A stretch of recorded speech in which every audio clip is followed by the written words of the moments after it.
Andrzej, how are you doing today? I'm fine, considering the fact that I got injured after 40 years of not being injured on the mat significantly. I was injured doing kata clinic with my good friend Louis Jenny on last Sunday. Obviously, it's a freak accident that as an injury is most of the time. And yeah, I'm suffering, walking, wobbling, etc. Wow. That is going to go away. I hope so soon. I thank you for joining us. I have a set of questions here, and I'm hoping we can dive right into them. I want to focus on your early days in the sport of judo, your competition days, that is. Yeah, so I'm going to ask you the first question here. The theme is early days and transformative moments. So the question is, can you share any specific experiences or moments from your early days in judo that significantly transformed your approach to the sport? And what aspects of training or personal milestones had the most profound impact on your development as a judoka? Well, that's a loaded question, isn't it? It is. It sure is. Significant number of questions in one. So before I respond to that, I'll repeat what I said to you, Garmamie, that whatever I say, it's my personal reflection on what the reality of my life was and what the reality behind the scene was. Because again, somebody going through the same process in my place could have a very, very different point of view on what happened. So my life in judo started when I was 12 years old, almost 13 years old. And it started actually not on the judo mat. It started in school when a physical education teacher, again, I was born in Poland, and it is a time when Poland was behind the Iron Curtain under the pretty much rule of the Soviet Empire.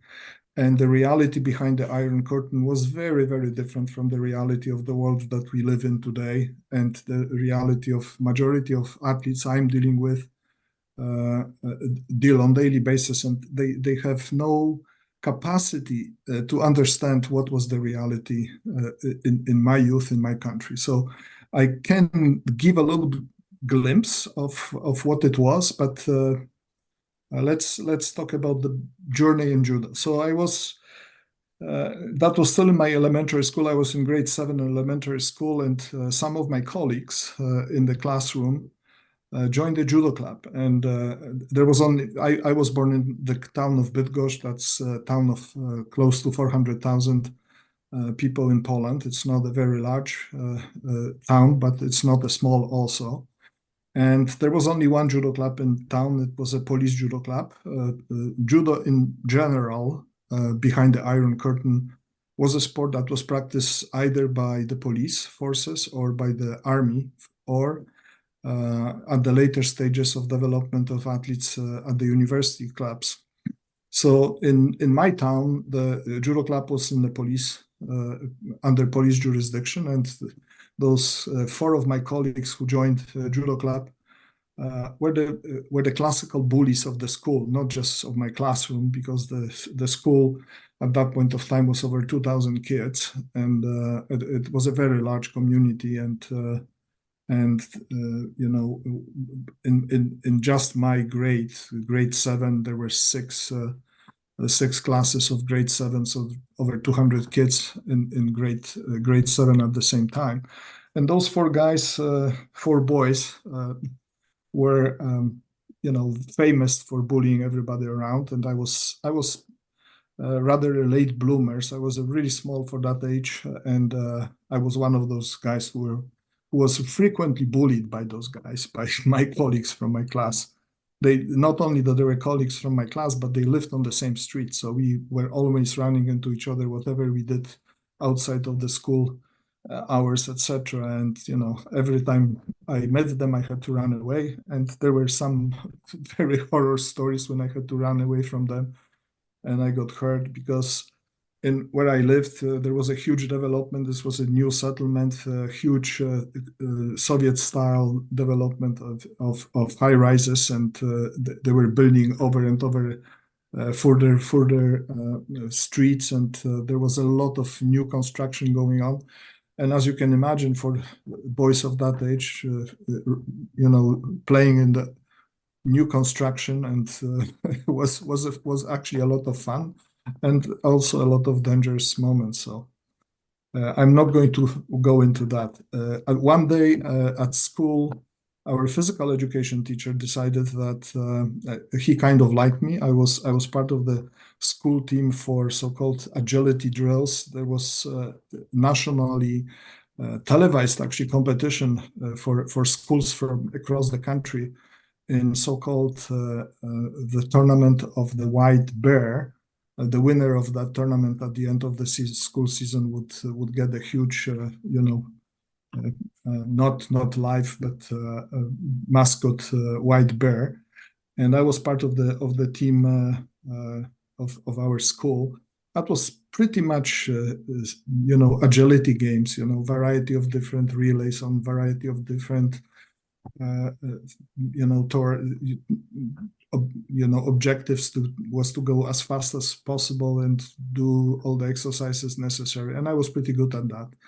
And the teacher decided, that he knew that I was being bullied by those bigger and older, biologically, more chronologically developed guys, and they were bullying me. And he said one day that, I'm sure that Andrzej can beat you all on the mat, here. And he put gymnastics mats on the floor of the gym and asked me to wrestle with them with our wrestling team. And yeah, I came on top. I didn't give them any chances to beat up on me. And I kind of decided that, yeah, I should try it. And that teacher has also recommended for me to go for a trial in the club, in the judo club. I went there. There were approximately 150 boys. At that time, judo was practiced by boys only. And those boys were between the age of 11 and 14.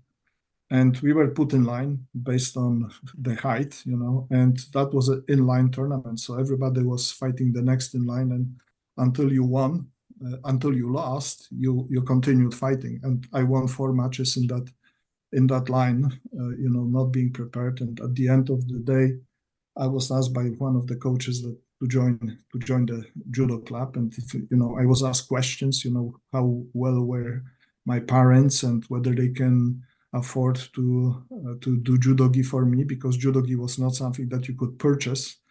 It was prepared at home by on sewing machine, and usually the material was not adequate enough, but sometimes we were able to purchase a good quality material used for sailing, and that lasted for a while, although it was very challenging because the material was very rough. And of course, we didn't wash our judogi as they are being washed today. They were just worn until the moment they had to be washed because they were either smelly or dirty.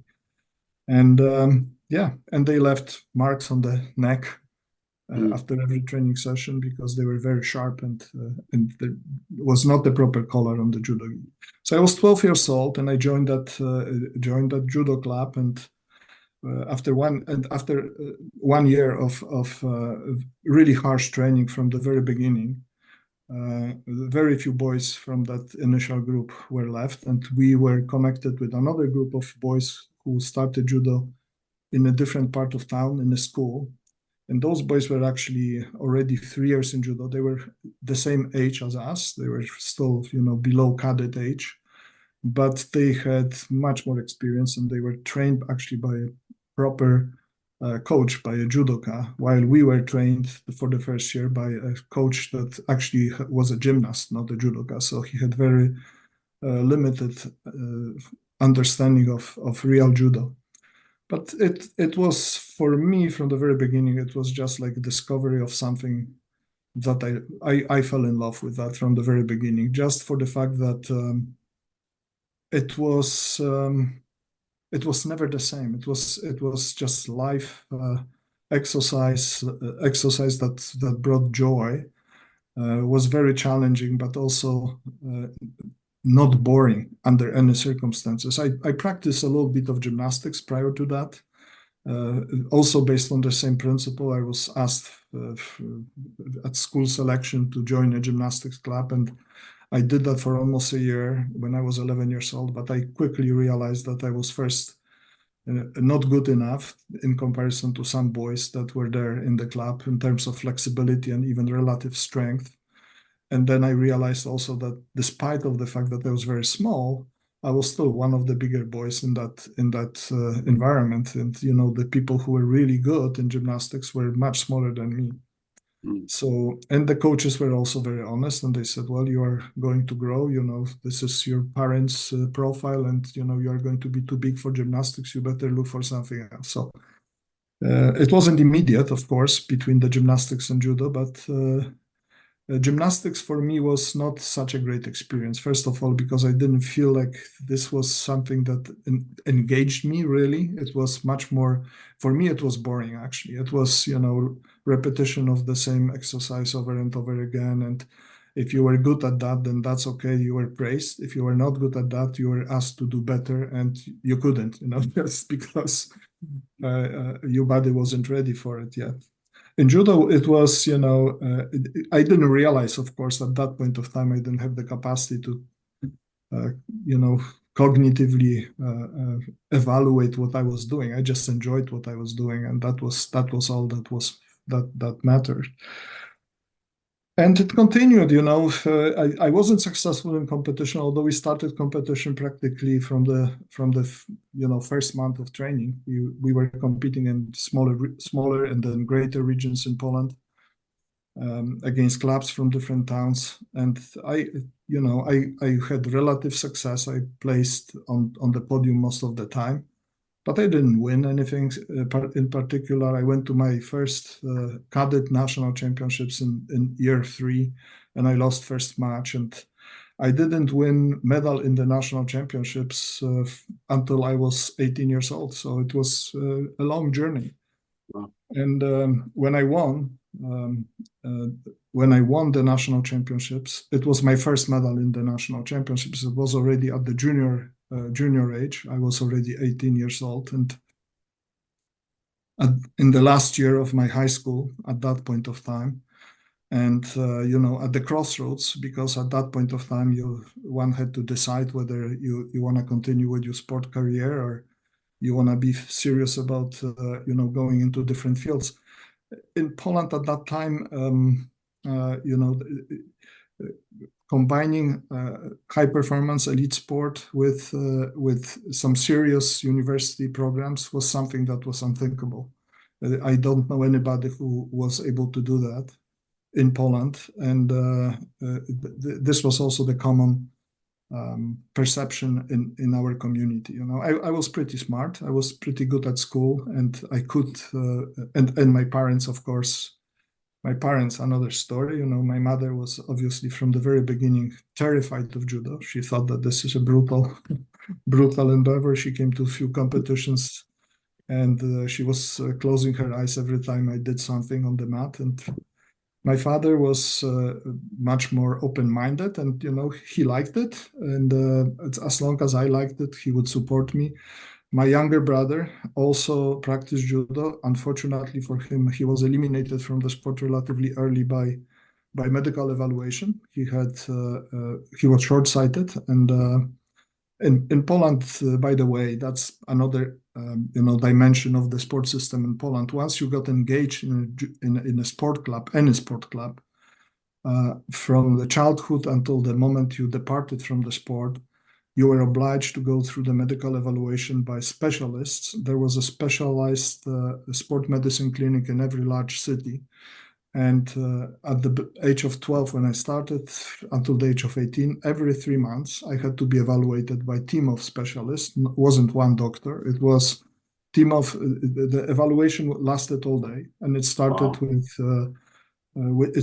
with very general health checkup with blood pressure and blood testing, etc., and very basic physiological test on your aerobic capacity. It was either with just setups or push-ups or later on in a bike. but then you went through evaluation through stomatologist, who could decline your eligibility for sport based on the fact that you haven't had healthy teeth, and Wow. neurologist and laryngologist. I don't remember who was there else, but All day, it's an all-day assessment. yeah. And you went to that clinic in the early morning. We were excused from school with a decree by the Ministry of Sport for that particular reason. And so were we also when we went to international or national level competitions. There was always a letter that we got from Ministry of Sport through the club that we presented to our school teacher, and they had no other option but to let us go. Of course, some school teachers didn't like it at all. They thought that sport is for stupid people, majority of school teachers, in particular in the high school.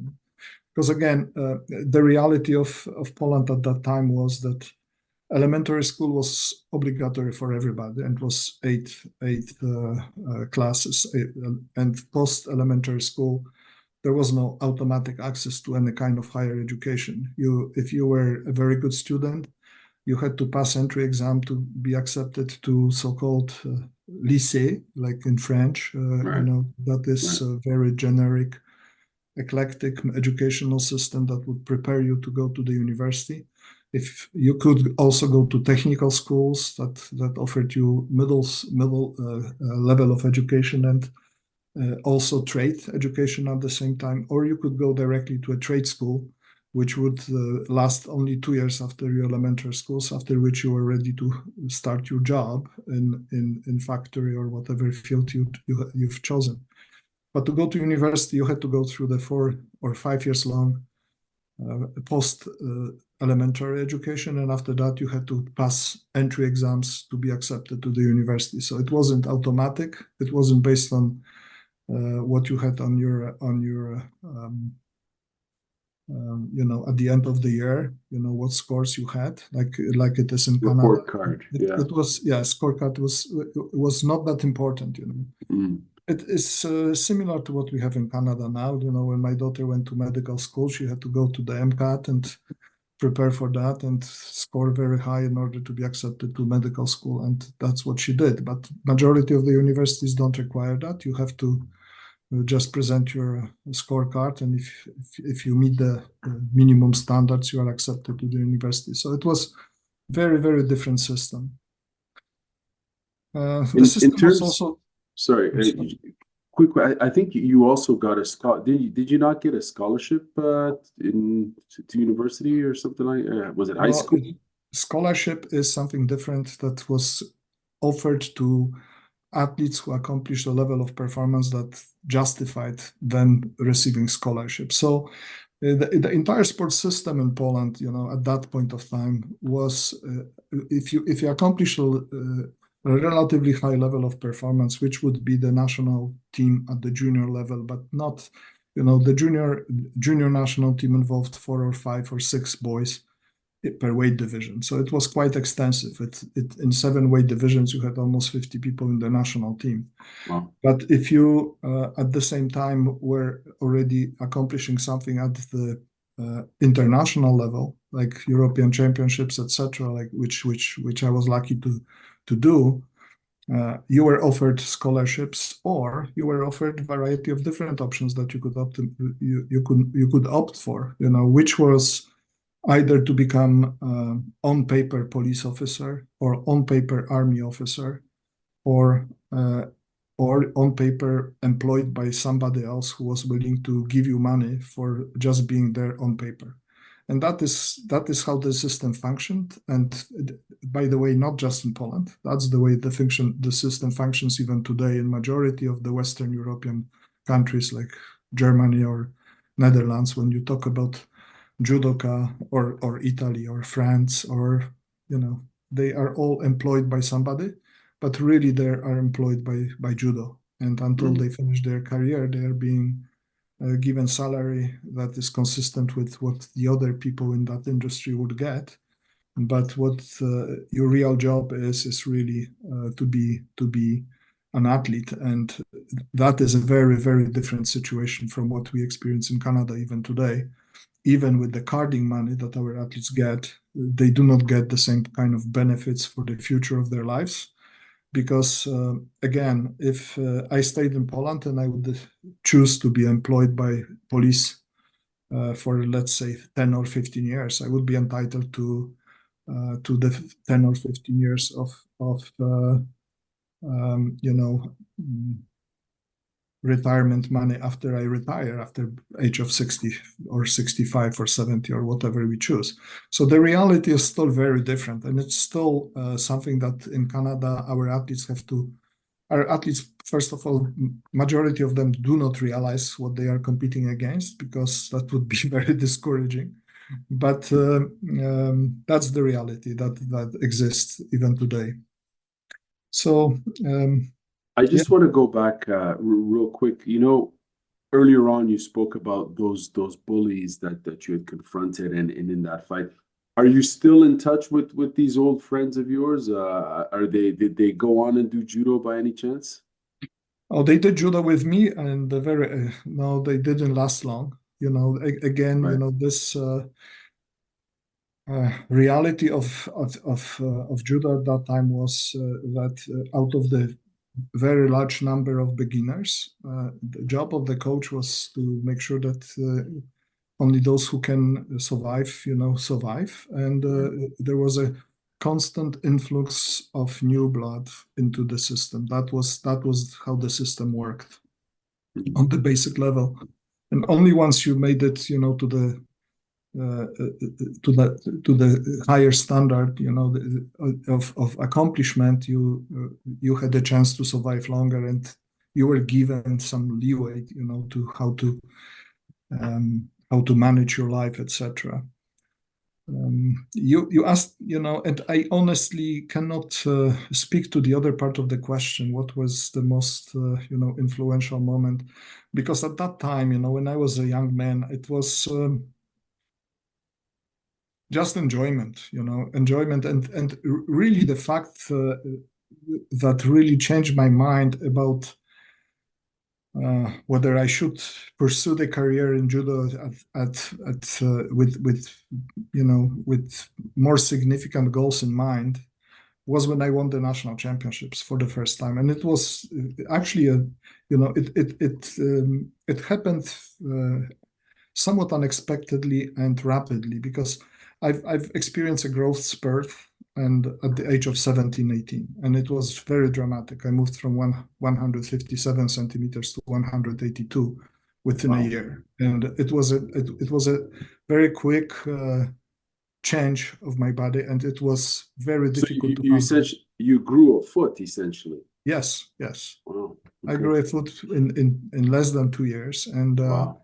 as you can imagine, that wasn't easy on the body, and in particular No. in judo, when you will develop certain level of skill and then suddenly nothing works anymore, and you have to grow back into your body and develop enough strength, in order to manage what you used to do. And it was a struggle to really do judo. I had lots of small injuries that were happening at that time, and then again, it was last year of my high school, and I had really serious thought at the beginning of the school year in September whether I should continue. I had also first time, experience infatuation and love, and it was actually probably a very significant moment in life that significantly impacted my capacity, because suddenly you become a man and you say, yeah, I can do more than I ever did. And it happened very rapidly. I've had actually 2 months or 2.5 months break from judo completely at the beginning of a school year. And then I came back before Christmas. We went with the club to number of competitions.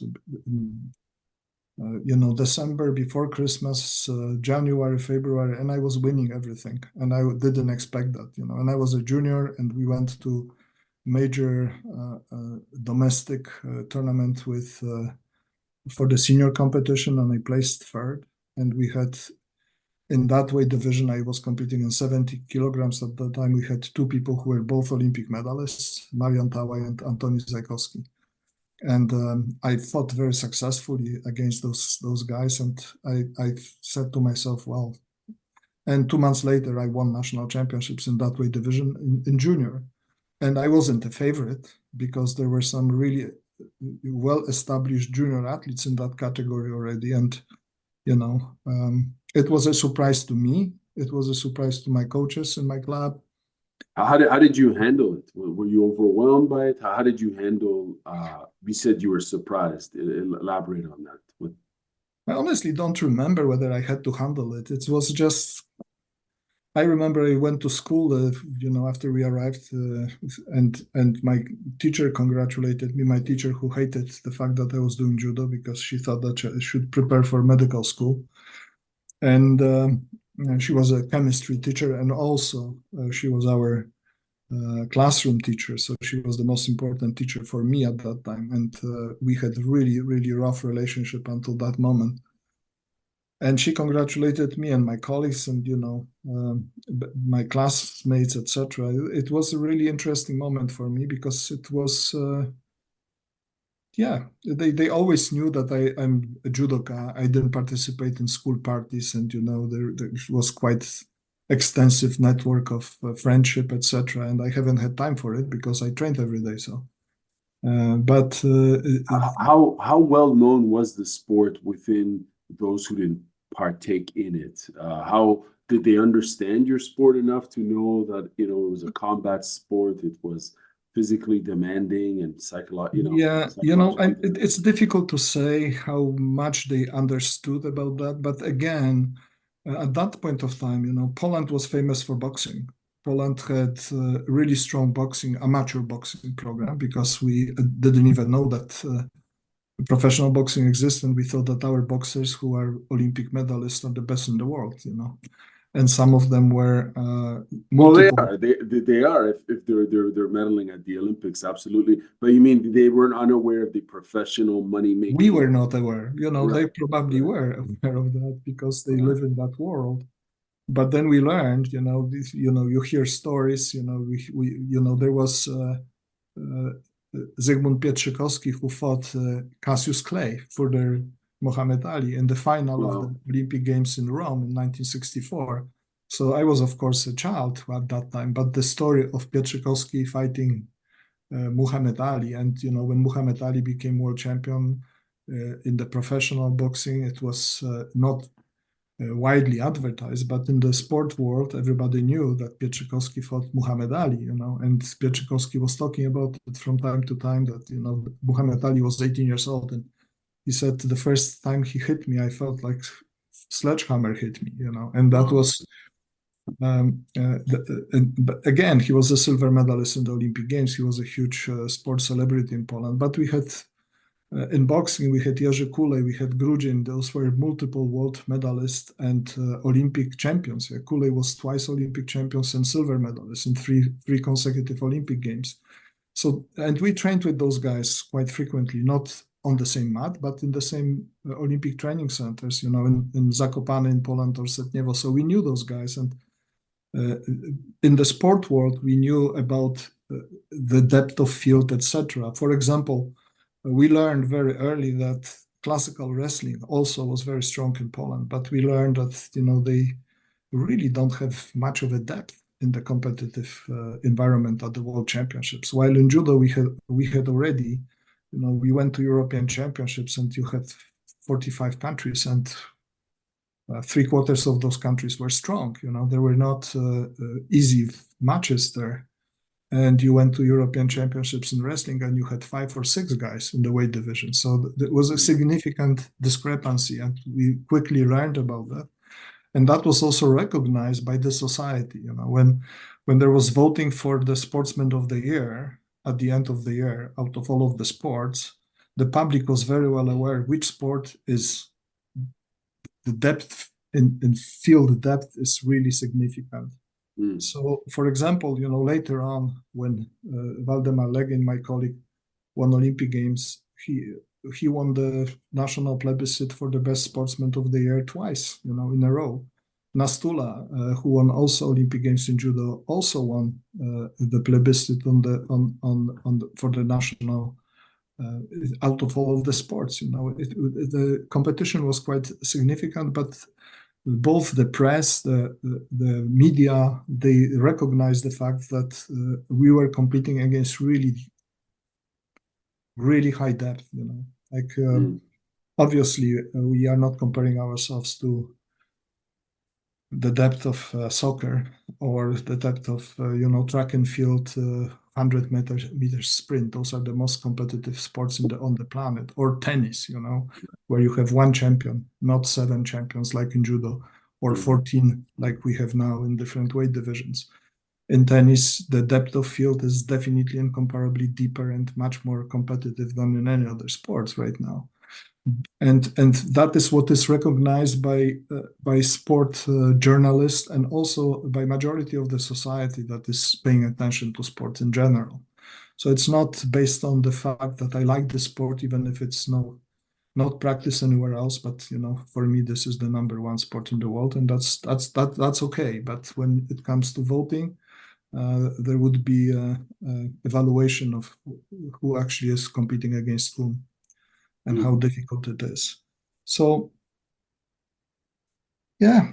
So that's I'm sorry. Go ahead. No, I'm trying to reflect again on part of the question that you posed at the beginning, and I think you've absolutely answered it. You also answered the second question in terms of when you think back about your career and your development as a competitor, what's the first story that comes to mind, and why this story? What does this reveal about your journey as a judoka? I think that first story of when the physical education coach challenged you to fight those bullies, I think that says a lot about your you got challenged right there and you beat all 4 bullies. You were the smaller fighter and you beat them. You proved yourself. You showed your resilience. I think I'm not answering for you, but I believe that says a lot about your fighting spirit, and your will to compete. I want to move on to training regimen and evolution. What was the training regimen like for young judokas in Poland during your early years? Actually, let's shift over, if you don't mind. Let's dive right into, because you've answered that when you mentioned competing at the high school level. Let's move on past that in terms of your training when you were on the national team. What was the training like? Well, this is probably the most interesting part of the story that I can share, because I shared it when I ran coaching courses. I've experienced 2 very different training systems when I was part of the national team. And I became part of the national team in 1976, the year when I first won the junior national championships. And I also competed against the top senior athletes in the country. And for the first 4 years, and the national training was pretty much 3, 4, 5, 6 months per year. We were training as national team in national training camps in variety of different locations in Poland. It wasn't one fixed location. It was in national training centers. After we finished those 3, 4 weeks long training camps, we went back for the same length of time to our clubs, and then we went back to another training camp in different location, etc., etc. So that was the training regime that I experienced between 1976 to 1980, and the training was run in very much traditional. I would think very much similar to what traditional training in Japan was, because it was inherited from a Japanese coach, Mr. Hiromi Tomita, who was in Poland between 1968 and 1972. He was brought to Poland from Japan as a national team coach, and he introduced the training regime as the best he knew, and that's the traditional, very high volume, and close the door behind the group of strong men and open it 2 weeks later, and whoever is still alive is the survival. That was pretty much the philosophy. A lot of very high volume and extremely high intensity, when people were still able to do the high intensity, because the high volume was so high that majority of the people were not able to really train at very high intensity level, you know. But that was something that I only learned later on when I actually experienced what it means, the difference between volume and intensity. Poland went to Olympic Games in 1980 with high hopes, because that was Olympic Games that, if you remember, was boycotted by a number of countries, including Japan. And we had some good level of performances prior to this games. And in my weight division, for example, we had 2 world medalists in senior world championships, 2 junior world championships medalists, and there was myself, who was a little bit younger, and there was behind me at least 2 younger athletes who were very, very good performers at the junior level in Europe. So it was very deep and very competitive weight division. And Adamczyk, who went to the Olympic Games, was going there for a medal. Again, when our team went to Moscow, the coaches said 2-3 medals is the minimum we want to bring back. We brought back 1 medal, and that was won by Janusz Pawłowski, who is now coach in Canada. And he was the youngest of the team. And was one other athlete was 5th in the Olympic Games, and the rest lost. And that was a huge disappointment for the entire system. And the entire coaching staff was fired. The coaching staff that pretty much followed the same training routine as it was introduced between 1968 and 1972 by Mr. Hiromi Tomita. So it was a very, very very hard and huge volume of training. In 1980, another coach was hired, and I consider this man Mr. Ryszard Zieniawa, who was a coach, club coach in one of the strongest judo clubs in Poland, and actually club coach of Janusz Pawłowski. He brought in a completely different approach to training that really dramatically changed everything what we did, from the extremely high volume, from sometimes 6+ hours of training a day, to he reduced it to maximum 4 hours per day. He did not ask us to train 6 days per week or sometimes 7 days per week, as it was in the past. We had 3 days of training, 1 day of rest, 2 days of training, 1 day of rest, again 2 days of training, 3 days, etc., etc. So it was a very different regime. And also, because of the reduction of volume of training, he was able to introduce much greater level of intensity. He also introduced huge number of training sessions, very short, but very precisely designed for specific purposes outside of the mat, which, in my opinion, dramatically reduced the number of injuries on the mat. Because when we were training for 4 or 5+ hours on the mat, the nagging injuries were just present everywhere in everybody. So it suddenly opened a completely different dimension for me, and for me it was like eye-opener. You know, I was already mature enough to understand that what we are doing is very different, and it resulted in dramatic increase in performances in our national team program at the international stage. And very quickly, within 1 year, we started to perform at much higher level and much greater consistency of results, with much greater consistency of results.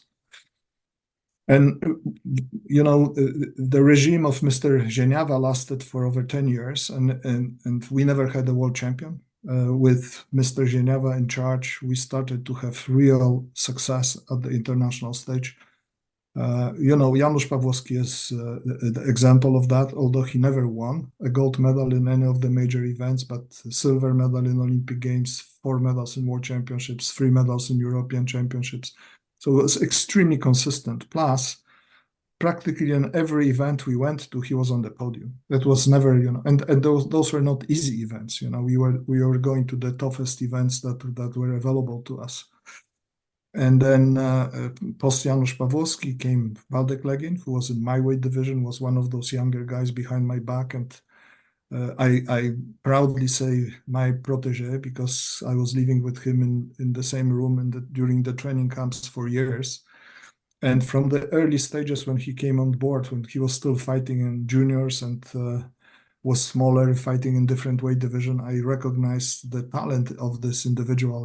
That was absolutely exceptional, both in physical and mental, first of all. And I've done everything in my power, including stepping out of the national team at right time when he was ready to compete internationally. I moved to the 86 kilograms weight divisions from 78, even if I didn't have to, because my natural weight was around 82 kilograms. But as soon as he stepped in, he started to perform at the world stage. And again, later on, twice Olympic champion and multiple world medals and European champion multiple times. So and then came Nastula, came Kubacki, came Maximov, all of them world champions, Olympic champions. We never had that before. And many people say, well, perhaps the training that you experienced before resulted in the high volume of training that I mentioned before, resulted in development of those real performers. And I have, I sometimes ask myself this question: if it was me who won the Olympic Games in Los Angeles, if we went to Los Angeles, I could ask that question. If Janusz Pawłowski went to Olympic Games in Los Angeles and won, which he probably would have, because on that year he won everything possible, including beating up on the current world champion at that time, Soul Dukhin from Russia, and the Japanese. Then we could ask that question legitimately, but we didn't. We didn't win gold medals at that point of time. The generation that won the gold medals did not experience that, let's say, very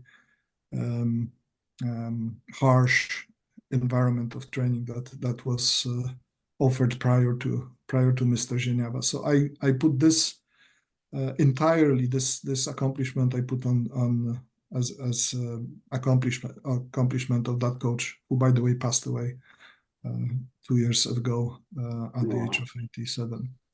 Wow. But was the coach ever recognized? he was recognized as the best coach of the year, obviously, in Poland, a number of times. And for a while, after the breakup of Soviet Union in 1989, he was actually a deputy minister of sport in Poland during the games in Barcelona. So I've had the chance to meet him there and thank him. Although, when I was an athlete on his team, I wasn't the easiest. This wasn't the easiest relationship because we had rivalries in Poland, and in my weight division, I had a good friend and phenomenal judoka, phenomenal talented judoka, who was a junior world medalist and who was only 1 year older than me.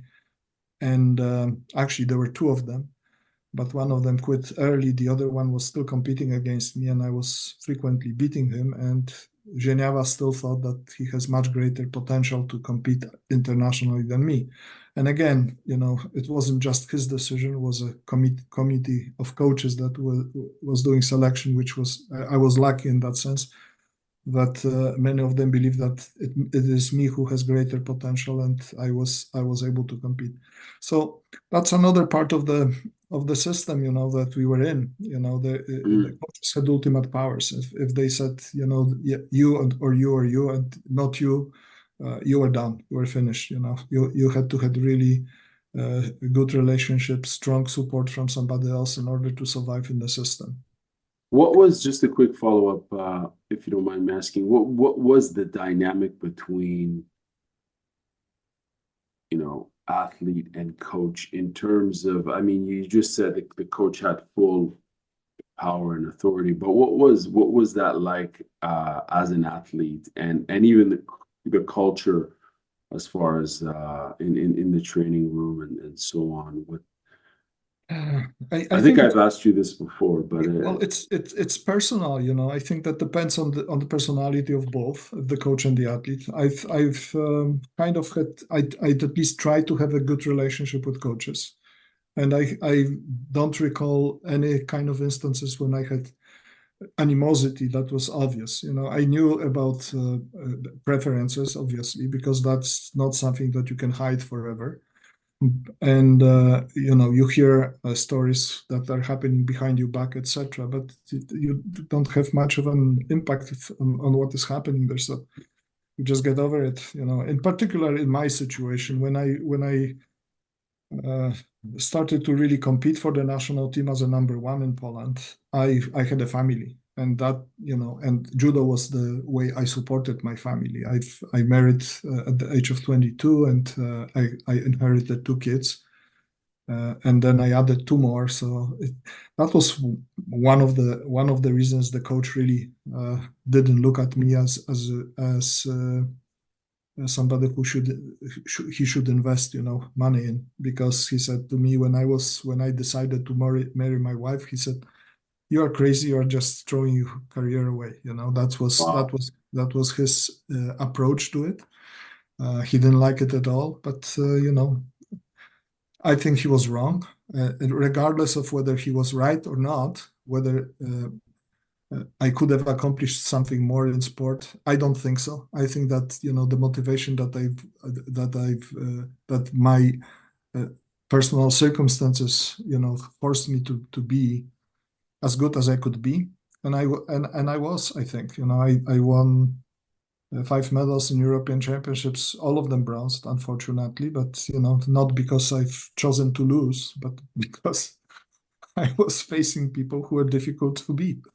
Mm. But it was, very few people in Poland had that kind of accomplishment. Even Janusz, who was much greater judoka and much more consistent, didn't have this many medals at the European Championships, despite of the fact that he was competing every single time together with me. So European Championships was difficult, as I said before, because of the numbers. It was never easy draw. You always had to go through 4, sometimes more, very competitive guys on your pathway to the podium. When I came to America and I compared European Championships to Pan American Championships, I kind of thought, oh my gosh, that's not the same reality, and it's still the same. Oh, 35. it's still it's still you still see that dichotomy. Oh, it's even more now, because Even more. European Union, American Union didn't change. We had Cuba, that was by far the strongest country, and then we had Brazil, we had United States here, and Canada, and those are the 4 countries that are leading. Sometimes one person from Argentina, sometimes one person from Mexico shows up, and that's still the same. In Europe, we had at that time 42 countries. Now we have 50. And those that were added were former Soviet countries and former Yugoslavian countries, which they have extremely strong tradition in all combat sports. Just like it was the case of Soviet Union. We were always talking, to our colleagues from Soviet Union that European Championships are difficult, but Soviet Championships are more difficult, and we laughed at that. But once the breakup of Soviet Union happened, and now what you see in the world ranking on the male side in particular, you see top 10. You have half of them coming from different republics of the former Soviet Union. Right. So indeed, their depth was incomparable to anything, including Japan.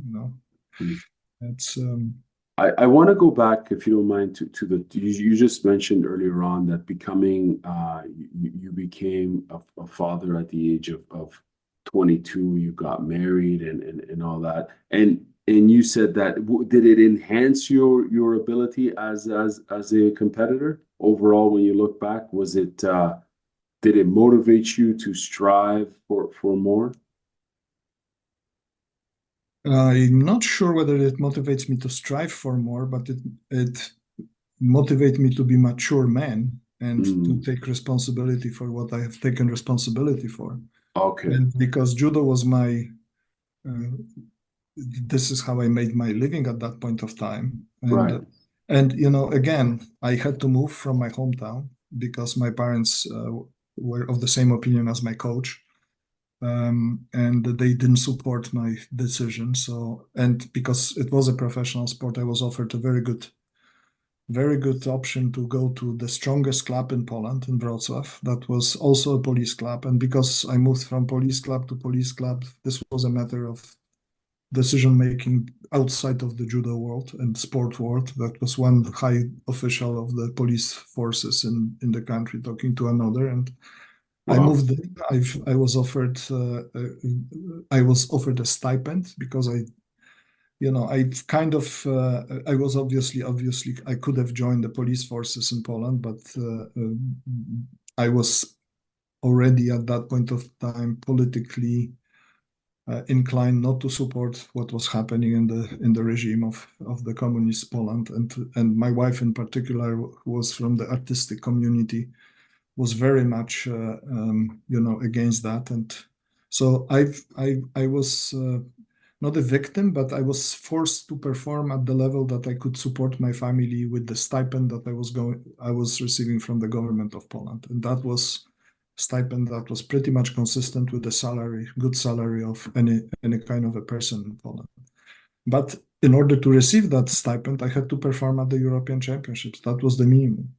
And I'm talking European Championships medal performance, which was the sport class that was given in Poland, in the Polish sports system, was medal at the European Championships, fifth place in World Championships or the Olympic Games was consistent at the same level, and you receive the same level of compensation when you that level. And so again, I would be dishonest if I said that, suddenly I became a better sportsman because I had, motivation coming from that direction. But I cannot say that this was the case. It was more. Yeah, from this perspective, the coach was right. The priority in my life at that point of time was my family and the kids that I took responsibility for, and then, once we left Poland, which was 8 years later, I didn't plan to work in judo. It is a coincidence. We ended up in Germany, and I didn't want to, subject my family to go to a camp for refugees, because that was an option that many people have chosen, but I was too proud to do that, and I had family support. Former brother of the first husband of my wife was the great support to us. He was living at that time in Berlin, and I worked there, and I tried a number of different things to do, and then I was asked to,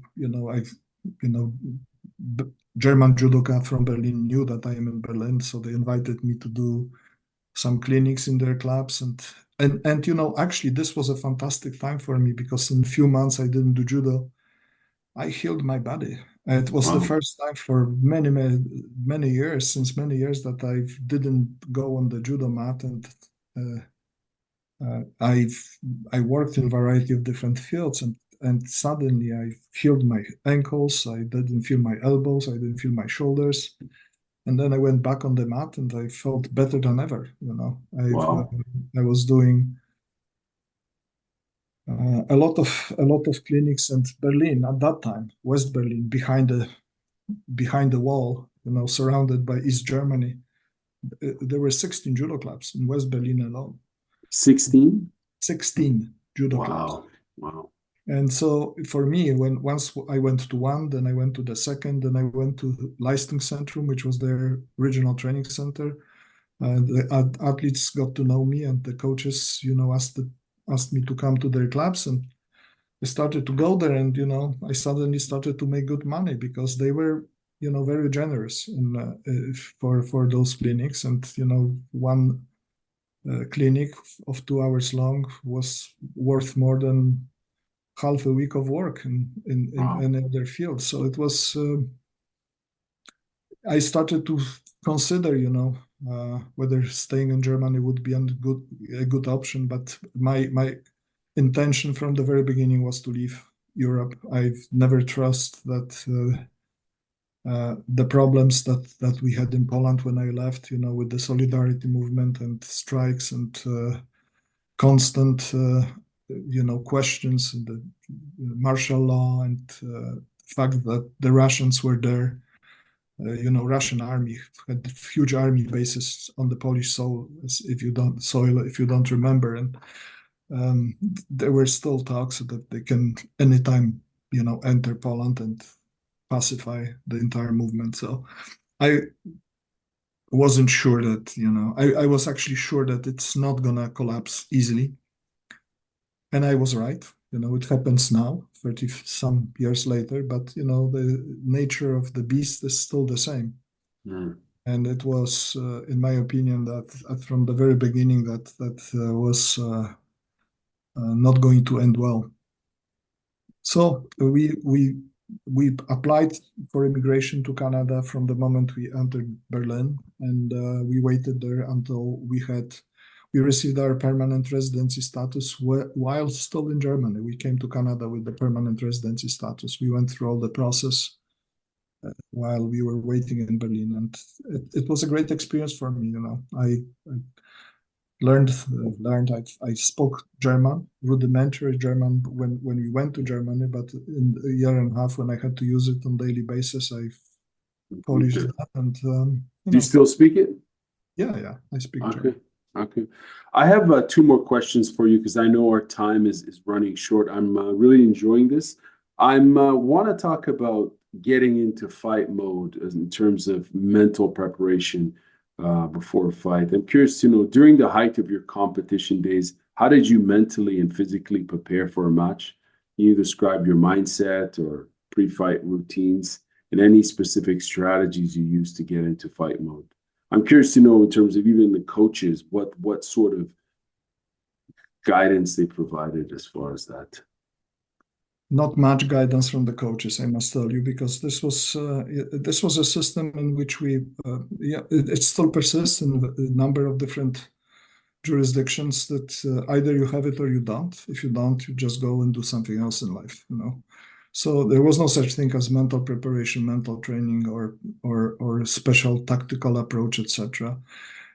For me, it was a natural evolution, and it's very difficult to comment on it, how it came about. I know now that I was mentally ready to compete, because I was just ready to go there and, to say it in an ugly way, go and have a good kill. That's what my approach was, just go and beat up. And there was the approach was always you go and you impose your fighting style on anybody who is facing you. You don't allow anybody to impose anything on you. And if it worked, it worked, and few people were so tough and challenging that you weren't able to do that, either because they were stronger physically or because they were technically superior, or perhaps they had tactical approaches that we never dreamt about, to develop. And later on, when I was at the end of my coaching, end of my competitive career, when I was much more dedicated to helping the younger generation of athletes, because that was always something that I did, Not even when I was a junior, before I had first medal in national championships, I was, asked for advice, and I would give advice to my colleagues in my club and younger judoka, etc. That was something that I did, and never had the hesitation to share my deepest secret, technical or whatever. While many of my colleagues said, "Why the hell do you talk about it, with somebody who is going to compete against you?" And for me, it was natural that this is the way it has to be done. And it definitely is part of that attitude that helped me to be a coach, I think, But the attitude is not pretty. It's not pretty. Yamashita said once, in being interviewed, that how is it possible that you are so nice, when you are going to compete, you look so nice, you are relaxed and smiling, etc. And said, Well, if they only knew what is in my mind, they wouldn't think that I'm so nice. Well, that's the reality. When you are in combat sport, you're in combat sport. That is, you're not. I admire Neil Adams, very good friend and rival. Whom I never beat. Who, when we became friends after we stopped competing, because we didn't befriend each other when we were competing against each other, but once I was in Canada and he was coaching later on in Belgium, we became good friends. And then he became a husband of one of my athletes, so that's even closer relationship. But he would say to me, but we were never competing really. We were playing. I said, no, I was never playing when I was competing against you, man. I was trying to rip your head off. But he would say that and I don't trust that. I don't trust in the fact that he was playing judo. I'm quite convinced that he had exactly the same kind of attitude as we all had to have in order to compete against somebody. And then we had approaches like the French were famous for their tactical approach. I hated to fight the French because I was fighting judo the way judo was presented to us by the Japanese coach and the Japanese culture. So my hands are here. This is you. I grab you. You grab me. Let's go. Let's show who is the better man.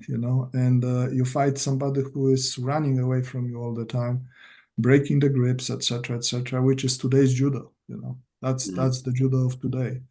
It's totally focused on defense first, and defense is not about how I can counter you. It's how I can prevent you from being able to grab me. That's the kind of defense that we are observing today, which is really anti-judo. It's not what the sport was intended to be. Although many justify that, it's a combat sport and whatever you do to win, it's justified or justifiable. I understand that, and I try to combat, that kind of attitude with approaches that may counteract this kind of approach, defensive and anti-judo approach. But again, the attitude that I cannot describe more than what I said. If I weren't ready to compete, if my mind wasn't there, then I would not be successful in competing against strong people. And I had to have the attitude of there is no tomorrow. Right now, this is my job, one step at a time, and I beat you. That's the tactical approach was again very simple. Impose your fighting style on your opponent. If you allow them to do this to you, you are on disadvantage. So it was always offensive approach and if necessary, brutal. Before I ask you the next question, I'm curious to know when you were coaching, did athletes ever come to you and ask for advice in terms of like cranking it up and getting into the zone? Because let's say they're at a tournament and they're just not, they're overwhelmed emotionally or what have you. Like, yeah, did they ever, and how would you get them to focus? I have one maxim as a coach: know your athlete. If you don't know your athlete, you cannot help them.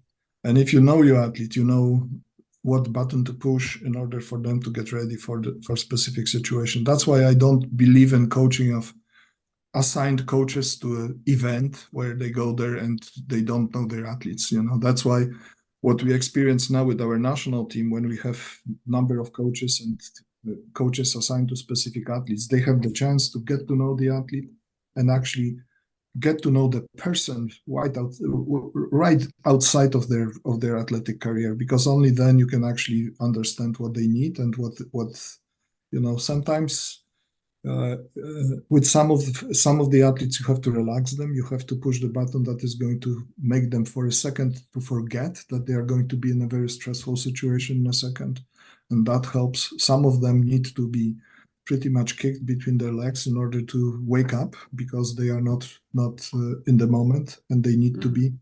But until you know who you're dealing with, you can't help them. You know, when I was a young coach in Canada, in Barcelona Olympic Games, I had an athlete who was not warming up when it was a female athlete. And on top of that, you know, I was not very experienced with coaching female athletes at that point of time at all. But I had four females in my household. I thought that I'm very well prepared, you know, to deal with females. But then you have an athlete who is outside of the venue, sitting on a bench when all of her competitors she is going to compete against are already fully warmed up and getting ready to step on the mat. And that person is still sitting there and not ready to step into the venue even, you know.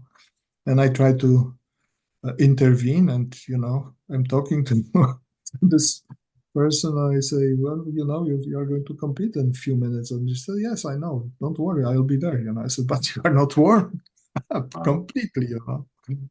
And I couldn't do anything. You know, I was frustrated. I probably frustrated that athlete even more. Perhaps it helped because she won the first match against world medalist, but injured herself in the process, which I think was result of her not being injured, not being warmed up properly. But that's beside the point, you know. Again,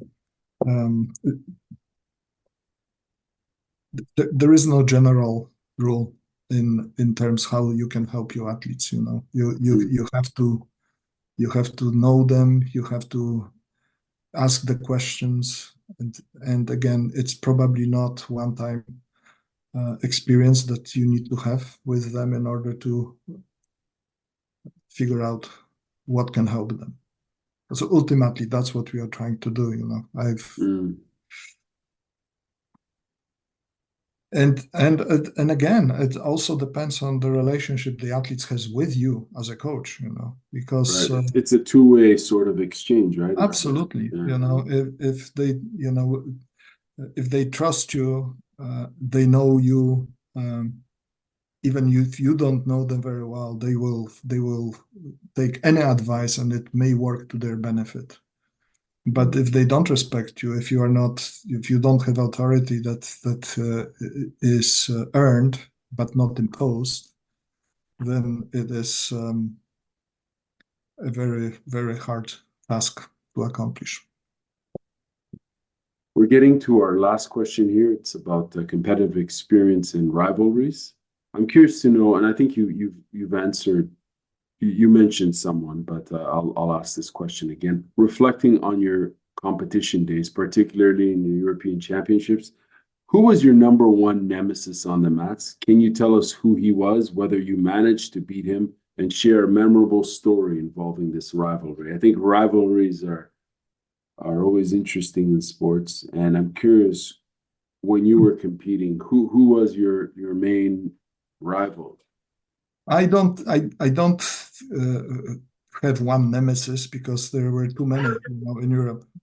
But all the top players, you know, like on the podium in Los Angeles, there were 4 athletes, and I beat 3 of them.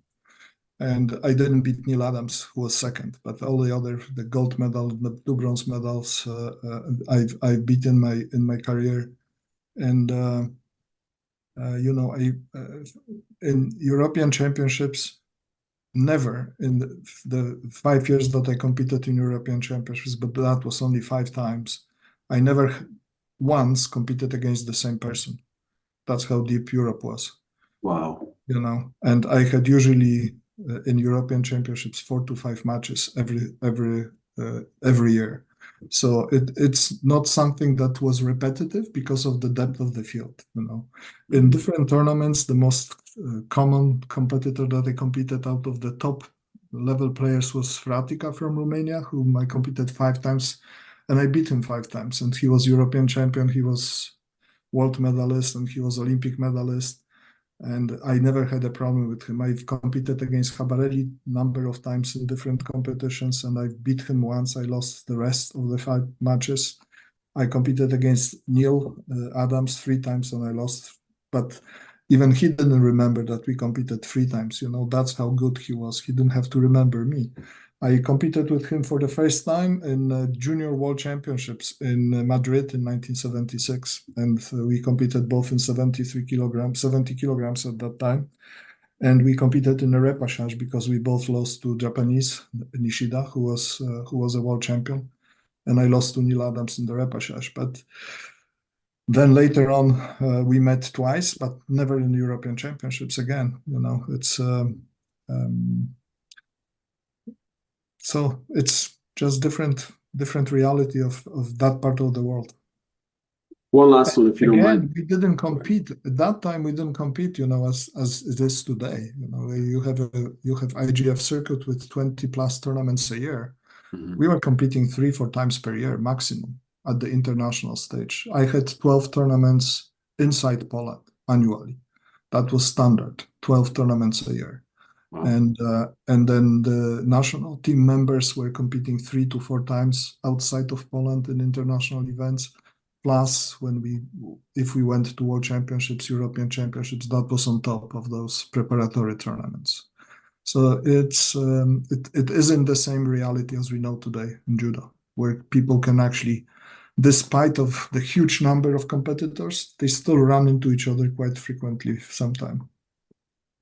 One last one, if you don't mind. How important was this highlight? I guess I can't ask you how important rivalries were. I'm not trying to say because in some instances, when you're competing against someone, it improves your entire game, right? Because you're driven to beat this person, and it elevates, in theory, both competitors' approach to the fight. And I mean, as fans, it's always fun to see that because you want to see the best of the best doing what they do, right? So I guess the question was how important is it to have rivalries, or in this case, maybe more, how important is it to compete with the best? I think it's extremely important. You don't experience the best. You don't know what you are dealing with. You don't know what you are going to face. The reality is, I was extremely lucky. I believe that when I was growing up and developing, I was competing in Poland against really world-class competitors. As I told you, I had 4 guys who were all world medalists, both seniors or juniors. So this is a very high and competitive field, and I competed against those guys on much more regular basis than against anybody outside of Poland. So when I went to the first competition in the international stage, actually my first international senior competition I went to was something like Grand Prix, and I won it against people who never seen me and I didn't see them. Right. And in the first few years, I was really very successful competing internationally, beating very established athletes. And this was probably one of the reasons why my coach said to me that I'm jeopardizing my career, because he thought that I can do much, much better in the future. But later on, when I was much more mature athlete, I wasn't, as consistent in international fields. I was consistent when needed in European Championships, but again, I competed in 3 World Championships and I failed. So I cannot say that I wasn't given a chance. I was given a chance to demonstrate that I'm really great, and I demonstrated that I'm not, and there were some factors definitely missing, or just a little bit lack of luck. That's maybe an excuse, but that's life. No, in today's reality, I believe athletes from country like Canada, if they will not go and compete against the rest of the world, best of the rest of the world, they will not have a chance to compete against them at the major events. Countries like Japan, they don't come. Their top players are coming once, twice a year, if needed, to major competition. They don't need to, because they have the same level of competition in their own country, in their own backyard. Right. So if Georgians don't come to all of the competitions, it's for the same reasons. When you look at the number of Georgians in their own country and the strength of their program, they don't need to come to international competition because they have the level of competition at home that prepares them for anybody at the international stage. So it all depends, and you can see it. Strong programs, they have the capacity to preserve their athletes. They don't have to send them to a huge number of tournaments. Countries that don't have the depth of field domestically, they have to do that. So. Well, Andrzej, thank you very much for your time. I know we went over a little bit, but I've enjoyed this, and I really found that that comparison between the first coach and the second coach in terms of that system that you were talking about. That was really interesting, and you could probably spend another hour on that kind of doing a comparative. Do you know what I'm talking about? That comparative analysis, but. Thank you very much for your time. Did you have any last words you wanted to share? Yeah, I think you're right, Garmamie, that this is a topic that for people who are whose life is in this field, we can talk forever. I would say that that experience that I had was in the 80s, and the world of judo has changed. And when I started to coach and I really reflected on that, I've learned that many roads lead to Rome. And you cannot, transfer one system and one approach and believe that it is going to work everywhere. I think that you have to always reflect on what you are doing. You have to modify the system. You have to adjust it to the reality of your surroundings, and you have to adjust it to what people believe in. Because if people are not convinced that what is happening is the right thing for them, it doesn't matter how good the training is going to be. It's not going to lead to profound changes in performance capacity. So it's what was possible in the 80s was possible in the system that we were in. Again, the number of competitions, there was no such thing as a world ranking, because if it was, we would have been forced to compete twice, 3 times as much as we did internationally. It would reduce the volume of training in Poland that was available to us. It would impact this. It impacted the system in so many different fronts that it's really comparing apple to oranges. I still believe that the smart training is much more powerful than just hard training, and the kind of no pain, no gain slogan is something that I despise and fight all the time, because I don't believe in that, and I don't think it's healthy. But at certain level, to certain extent, it is necessary from time to live through that reality. So absolutely, it's funny. One last thing, I remember being at a gym once here in Ottawa that had that sign: "No pain, no gain." And it, anyways, that's a different story. Thank you very much for your time. I know we've gone over the original time, but I appreciate hearing all this. I enjoy it, Garmamie. As you know, I enjoy talking to you, and I enjoy your insight questions. Not many people are interested in it, and if there is an option to share, why not?